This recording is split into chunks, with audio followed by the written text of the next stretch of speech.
सच्चिदानंद रूपाय विश्वोत्पत्त्यादि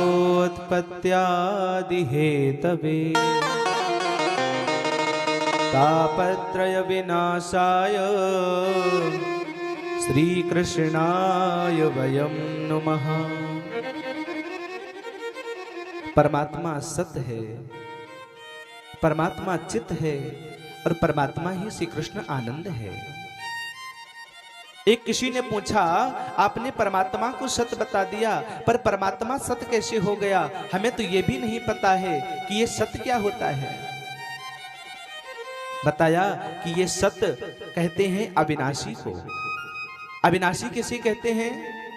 अविनाशी उसे कहते हैं जिसका कभी विनाश नहीं होता। ईश्वर जीव अंश अविनाशी, भगवान स्वयं कहते हैं इन जीवों के अंदर वो ईश्वर बैठा है जिसका कभी विनाश नहीं होता।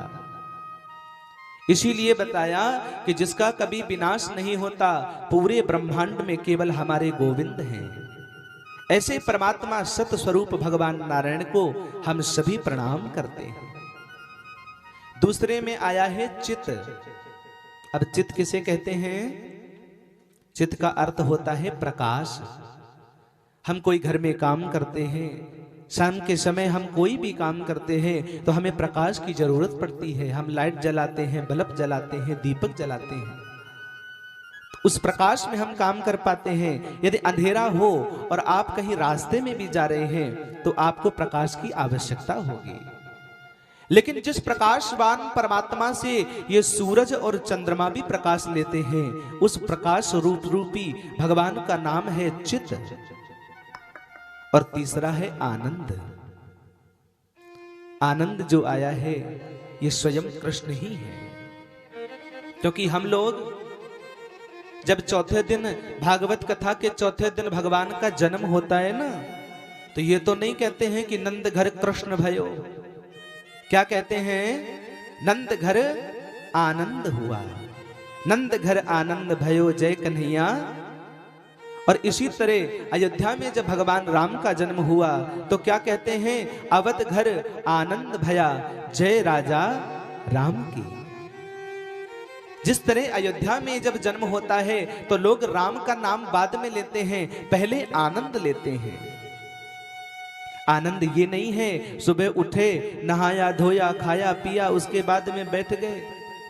हमारे घर में कोई रिश्तेदार आया, हमने बड़ा अच्छा अच्छा भोजन बना करके खिलाया, आपने पूछ दिया भैया भोजन कैसा बना? बोले हमें तो आनंद आ गया, बहुत स्वादिष्ट भोजन बनाया। डबल बेड के एसी के कमरे में उसे आराम करा दिया, सुबह उठ करके पूछा भैया आराम हुआ? बोले बहुत आनंद आया। हम किसी वृंदावन गए, वृंदावन में प्रेम मंदिर देखा, बांके बिहारी मंदिर देखा, वहां से जब वापस आए बोले क्या हुआ? बोले बहुत आनंद आया। वृंदावन घूमे थे, बहुत आनंद आया। एक बात बताओ, हाँ ये आनंद है?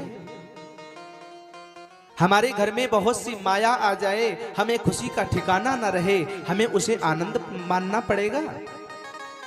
आनंद वो होता है जो कभी वर्णन नहीं किया जा सकता, जिसको कभी नहीं कह सकते। आनंद आत्मा के अंदर की बात है। आनंद जब आता है तो मुख से शब्द नहीं निकलते हैं, उसे आनंद कहते हैं। प्रेम से बोलो राधे राधे। इन तीनों के नामों को वर्णित करके भगवान वेदव्यास जी ने एक भगवान का नाम रखा है सच्चिदानंद। अब आया है सच्चिदानंद रूपाय।